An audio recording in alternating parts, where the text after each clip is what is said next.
আপনি রসুলের জীবনে অধ্যয়ন করেন, যার কারণে কুল কায়নাতকে সৃষ্টি করা হয়েছে।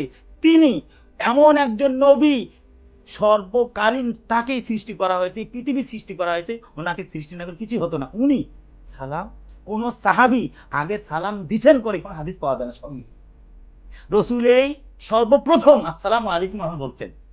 একদিনের ঘটনা, এক সাহাবি, কি ব্যাপার, ইনি রসুল হয়ে জান্নাতের সার্টিফিকেটও পেয়েছে, তারপরেও উনি আগে সালাম দেয়। আমার কি আহুয়া, আমার কি হলো, আমাদের কি হলো? তো একদিন রসুলকে আগে সালাম দেওয়ার জন্য এক গাছ, বিশাল একটা গাছ ছিল, এই গাছের আড়ালে গিয়ে সাহাবি দাঁড়িয়ে গেছে। আর রসুল সাল্লাল্লাহু আলাইহি ওয়াসাল্লাম ওই রাস্তা দিয়ে যাচ্ছেন, ঠিক আছে, রাস্তা দিয়ে যাচ্ছেন। এখন ওই সাহাবি এসে ঠাস করে বলল, আসসালামু আলাইকুম ইয়া রাসূলুল্লাহ। আল্লাহ রাসূল হয়ে গেছে।